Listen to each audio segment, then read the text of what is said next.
চতিয়াৰ বিভিন্ন স্থানৰ ধৰ্মীয় অনুষ্ঠানত সঘনাই সংঘটিত হৈ আহিছে চুৰিকাণ্ড। দেওবাৰে নিশা চতিয়াৰ ঐতিহ্যমণ্ডিত বাৰভূঞা গাঁৱৰ নামঘৰ ভাগত চুৰে প্ৰৱেশ কৰি নামঘৰৰ দানপাত্ৰত থকা ধন, সোণৰূপৰ ফুলি আৰু তালুকে ধৰি বহু মূল্যৱান সম্পদ লৈ উধাও হয়। চুৰৰ হাতোৰাৰ পৰা সাৰি নগ'ল নামঘৰৰ মূল আসনৰ ওপৰত থকা গামোচা চন্দ্ৰতাপু।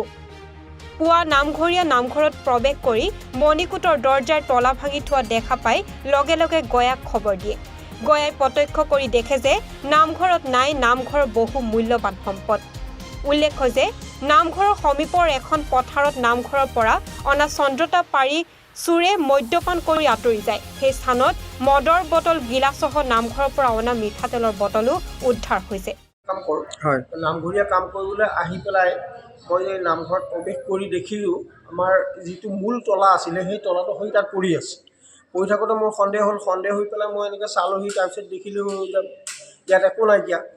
আমাৰ দানপাত্ৰটোত আছিলে প্ৰায় 2000 মান টকা, সেইখিনি নাইকিয়া হ'ল। দানপাত্ৰত দি গৈ হৈ তাত পৰি আছে। এখন পিতলৰ থাল আছিলে, থালৰ ওপৰত আমি বন্তিগছ জ্বলাওঁ, সেই থালখন নাই। এটা কাঁহৰ ধূপদানি আছিলে, ধূপদানিটো নাই।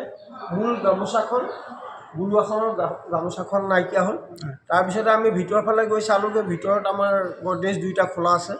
খোলা থোৱা আমাৰ যিটো এটা লকাৰ আছে, সেই লকাৰৰ ওপৰত আমি মানে কাঠৰ বাকচ এটাত ৰূপৰ ফুলি 8 পাহ আৰু সোণৰ ফুল 4 পাহ আছিলে, সেইখিনি থলোঁ। সেইখিনি চালোঁগৈ, সেইখিনি নাই। তাৰপিছত নতুনকৈ চন্দ্ৰতাপ এই ভাওনাৰ আগে আগে ভকত বৈষ্ণৱে আমাক আগবঢ়াইছিলে চন্দ্ৰতাপ 4খন, সেই 4খন নাই। তাল দুযোৰ নাইকিয়া হ'ল।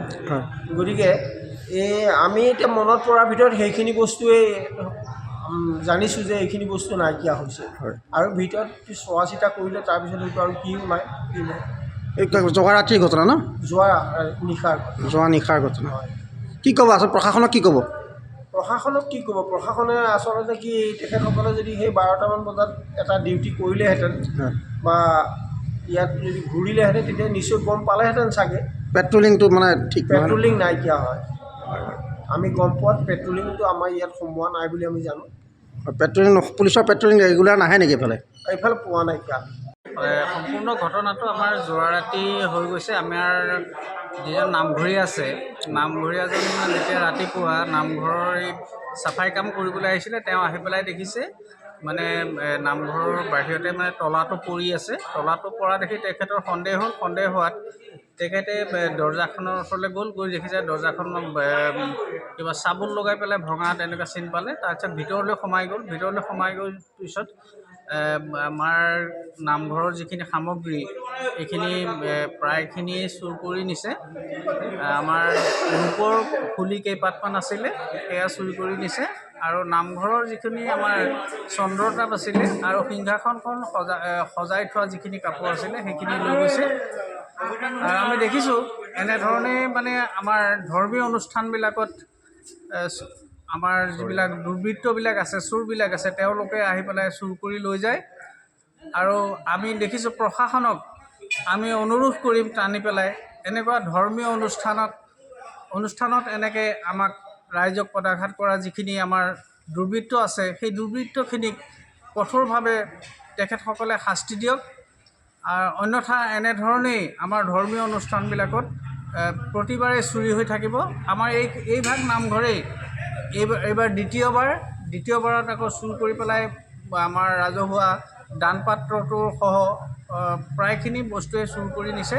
গতিকে আমি প্ৰশাসনক পুনৰ অনুৰোধ কৰিম যাতে এই কঠোৰৰ পৰা কঠোৰ ব্যৱস্থা লৈ এই দোষীখিনিক ধৰি শাস্তি দিয়ে।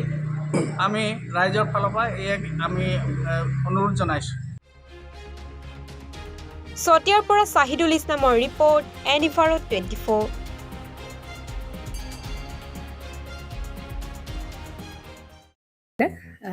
জুবিন গাৰ্গৰ গীতসমূহৰ ওপৰত আধাৰিত গানে কি আনে নামৰ এটা সুন্দৰ অনুষ্ঠান আপোনালোকৰ ওচৰলৈ আহি আছে অতি শীঘ্ৰে। অহা 15 আগষ্টৰ পৰা ধেমাজিৰ পৰা প্ৰথম অডিশ্যন আৰম্ভ হ'ব, আৰু সেই অডিশ্যনৰ যোগেদি বিভিন্ন কণ্ঠশিল্পীসকলে যিসকলে এই অনুষ্ঠানত যোগদান কৰিব বিচাৰে তেওঁলোকে এই অডিশ্যনৰ যোগেদি আগবাঢ়ি আহক। আৰু জুবিন গাৰ্গৰ বহুত ভাল লগা গান আমি সদায় শুনি আহোঁ। আৰু আপোনালোকৰ যদি ভাল লগা গান থাকে, জুবিন গাৰ্গৰ আপোনালোকে গাই ভাল পায়, তেন্তে অডিশ্যনত যোগদান কৰক। মোৰ ফালৰ পৰা আন্তৰিক শুভকামনা থাকিল এই সম্পূৰ্ণ অনুষ্ঠানটোলৈ। ধন্যবাদ।